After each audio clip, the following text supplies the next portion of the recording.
The horn of Egremont Castle. William Wordsworth. The brothers through the gateway issued forth with old and young, to the horn Sir Eustace pointed which for ages there had hung. Horn it was which none could sound, no one upon living ground, save he who came as rightful heir to Egremont's domains and castle fair. Heirs from times of earliest record had the house of Lucy borne, who right had held the lordship claimed by proof upon the horn. Each at the appointed hour tried the horn, it owned his power. He was acknowledged, and the blast, which good Sir Eustace sounded, was the last. With his lance Sir Eustace pointed, and to Hubert thus said he, Amperson quo. What I speak this horn shall witness for thy better memory. Hear, then, and neglect me not. At this time, and on this spot, the words are uttered from my heart, as my last earnest prayer ere we depart. Amperson quo. On good service we are going life to risk by sea and land, in which course of Christ our Saviour do my sinful soul demand. Hither come thou back straightway, Hubert, if alive that day. Return, and sound the horn, that we may have a living house still left in thee. Amperson quo. Amperson quo. Fear not, Amperson quo. Quickly answered Hubert.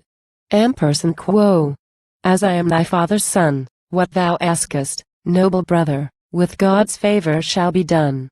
Amperson quo. So were both right well content. Forth they from the castle went, and at the head of their array to Palestine the brothers took their way.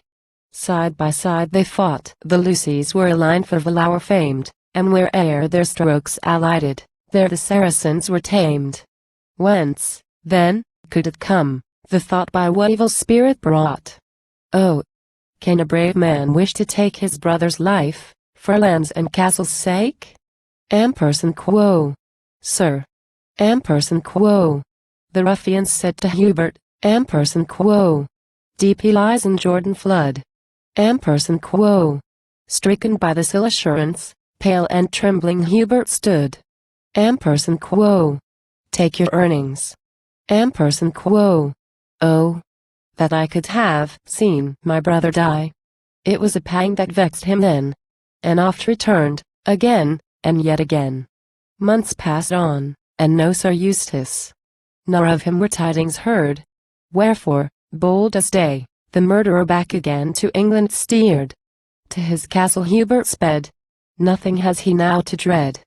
But silent and by stealth he came, and at an hour which nobody could name. None could tell if it were night time, night or day, at even or morn. No one's eye had seen him enter, no one's ear had heard the horn. But bold Hubert lives in glee. Months and years went smilingly. With plenty was his table spread, and bright the lady is who shares his bed.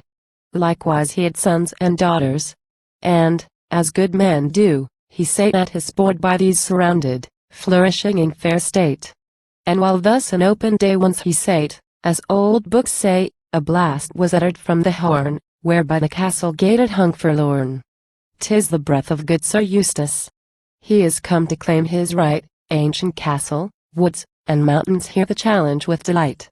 Hubert, though the blast be blown he is helpless and alone. Thou hast a dungeon, speak the word, and there he may be lodged, and thou be lord. Speak.